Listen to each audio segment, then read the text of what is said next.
आजचा आपण घटक शिकतो वर्तुळ. याच्या अगोदर सुद्धा आपण वर्तुळ घटक शिकलेलो आहोत.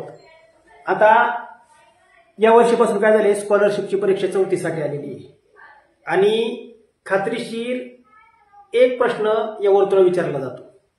काय प्रश्न विचारला जातो तर पहा, आपण सुरुवात करूया. प्रथमतः या ठिकाणी बघा, एक छोटासा मी टिंब दिलेला आहे आपल्या भाषेमध्ये. हा जो टिंब आहे या टिंबाला काय म्हणतात हे तुम्हाला माहिती आहे का? तर बघा, आता सुरुवात आपण तिथून करणार आहे. तर हा जो टिंब असतो याला प्रथमतः आपण काय म्हणू, याला म्हणतात केंद्रबिंदू. याला आपण एक छोटस नाव देऊ, ए. काय नाव देऊ? ए. या एला म्हणतात केंद्रबिंदू. केंद्रबिंदू याला म्हणायचं केंद्रबिंदू. या एला आपण केंद्रबिंदू म्हटलं. त्यानंतर बघा, आता केंद्रबिंदू नंतर दुसरी गोष्ट असते, ती असते त्रिज्या. त्रिज्या कशाला म्हणायचं तर या केंद्रबिंदू पासून, बघा लक्ष द्या, सगळी सुरुवात होते केंद्रबिंदू पासून. या केंद्रबिंदू पासून हा जो गोल जी कडा दिसते, ही जी कडा आहे ह्या कडेला म्हणतात परिघ. ही जी पूर्ण कडा आहे गोल, ही दिसते ना संपूर्ण कडा, या कडेला म्हणतात परिघ. मग आता बघा, या केंद्रबिंदू पासून या परिघापर्यंत जी रेषा जाते, ही केंद्रबिंदू आणि हा परिघ, हा केंद्रबिंदू आणि हा परिघ, जी रेषा जाते तिला म्हणायचं त्रिज्या. काय म्हणायचं? त्रिज्या. ह्याला आपण नाव देऊ पी. काय नाव देऊ? बी. आता तुमच्या मनात प्रश्न पडेल, अशीच का रेष मारली, दुसरीकडे का नाही मारली? तुम्ही कुठेही रेषा मारू शकता. एखाद्याला वाटलं नाही मला त्रिज्या अशी काढायची आणि ह्याला मला सी नाव द्यायची, ठीक आहे. दुसऱ्याला अजून एखाद्याला वाटलं मला अशी मारायचे. तुम्ही या परिघावर कुठेही केंद्र, फक्त सुरुवात केंद्रबिंदूतून झाली पाहिजे आणि त्याचा शेवट कुठे झाला पाहिजे? परिघावर. आणि ती रेषा सरळ असली पाहिजे, वाकडी तिकडे रेषा मारायची नाही. केंद्रबिंदूतून निघणारी जो बाण सरळ रेषा असते त्याला म्हणायचं त्रिज्या. आणि एका वर्तुळात आपण असंख्य त्रिज्या काढू शकतो. परीक्षेत असाच प्रश्न विचारतात तुम्हाला की एका वर्तुळात तुम्ही किती त्रिज्या काढू शकता?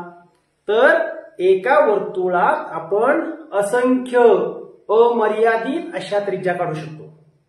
त्याचं उत्तर लक्षात ठेवायचं. असंख्य काढू शकतो, अमर्यादित काढू शकतो, पण त्याची सुरुवात होते केंद्रबिंदूतून आणि शेवट होतो परिघावर. एवढं मात्र लक्षात ठेवायचं पहिलं. त्यानंतर दुसरी गोष्ट, आता आपण शिकलो 2 नंबरला, समजा इथे नाव दिली ए सी आणि ए बी, या दोन आहेत त्रिज्या. या दोन काय आहेत? हे त्रिज्या आहेत दोन. त्यानंतर आता शिकायचं व्यास. याच्या पुढचा घटक आहे व्यास. व्यास कशाला म्हणायचं? एक उदाहरण पहिले घेऊ आपण.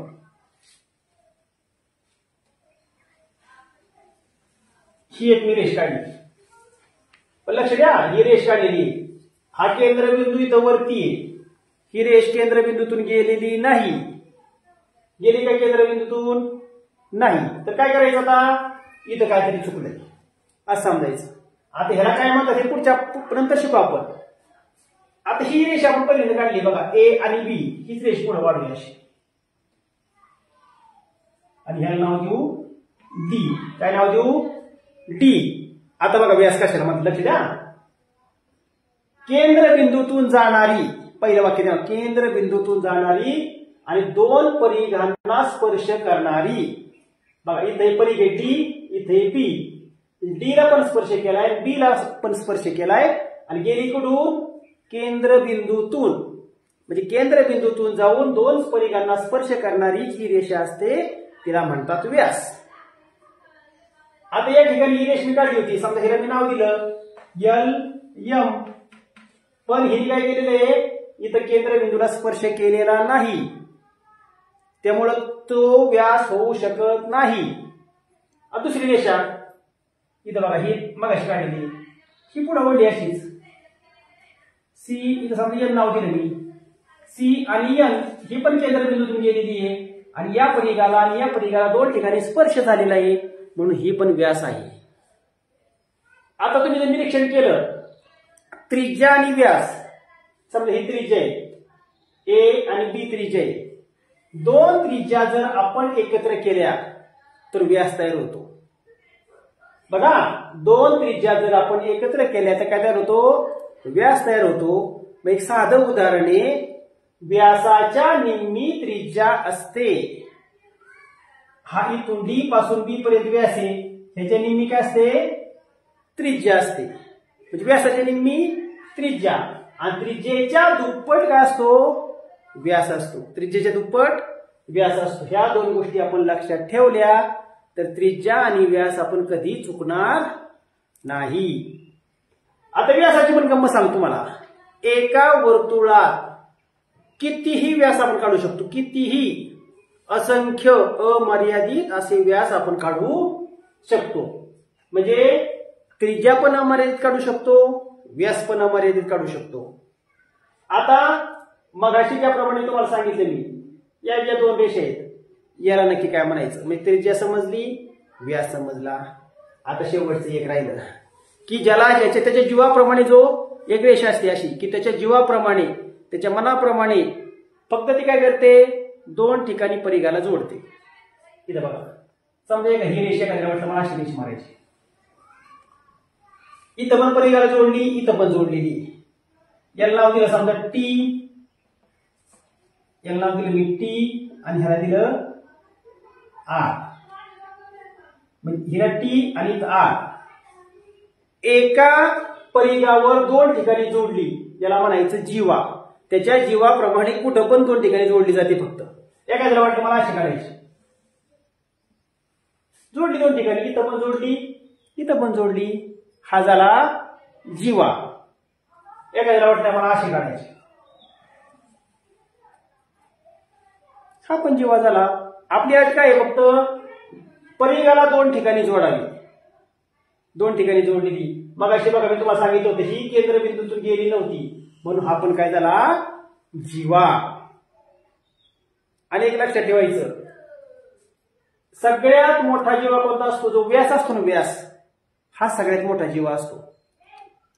म्हणजे जीवा, व्यास हा जीवा होऊ शकतो, व्यास हा जीवा होऊ शकतो, पण जीवा हा व्यास होऊ शकत नाही. या गोष्टी जर आपण तंतोतंत पाळल्या, लक्षात ठेवल्या, तर वर्तुळावर कोणताही प्रश्न स्कॉलरशिप परीक्षेत, प्रज्ञाशोध परीक्षेत आला तरी आपण चुकू शकत नाही. खात्रीशीर प्रश्न येतो, लक्षात ठेवा. आता याच्या पुढचं थोडंसं मी तुम्हाला सांगतो, हे पुसतो मी आता. हे पुसलं. आता तुम्हाला थोडक्यात सांगतो. सुरुवातीला आपण शिकलो एक टिंब होता, याला म्हणायचं केंद्रबिंदू. काय म्हटलं? केंद्रबिंदू. त्यानंतर 2 नंबरला होतं त्रिज्या. काय होते? त्रिज्या. 3 नंबरला होतो व्यास, आणि 4 नंबरला होतं जीवा, आणि अजून एक होतं परिघ. वर्तुळ शिकताना या 5 गोष्टी फक्त लक्षात ठेवायच्या. केंद्रबिंदू जो मधोमध असतो, त्रिज्या केंद्रबिंदूपासून सुरू होते आणि संपते कुठं? परिघावर. व्यास परिघावरून सुरू होतो, केंद्रबिंदूतून जाऊन परत काय करतो? परिघाला स्पर्श करतो, तो झाला व्यास. जीवा 2 ठिकाणी परिघाला स्पर्श करतो, तो झाला जीवा. आणि परिघ म्हणजे गोल जी कडा असते पूर्ण, त्याला म्हणायचं परिघ. बघा, स्कॉलरशिपला 100% येणारा प्रश्न आहे. याचा जर आपण सराव केला तर आपल्याला 2 गुण आपले कुठेही जाणार नाहीत. तुम्हाला सगळं समजेल ना? हे लक्षात ठेवा की हा पहिला घटक या ठिकाणी आपण घेतलेला आहे. कशाचा? वर्तुळाचा. यानंतरचा पुढचा प्रश्न आपण पुढच्या घटकावर घेणार आहोत. सर्वांनी याचा जास्तीत जास्त अभ्यास करा आणि 2 गुण आपले वाया जाणार नाही याची काळजी सगळ्यांनी नक्की घ्या. धन्यवाद. बंद करायचं.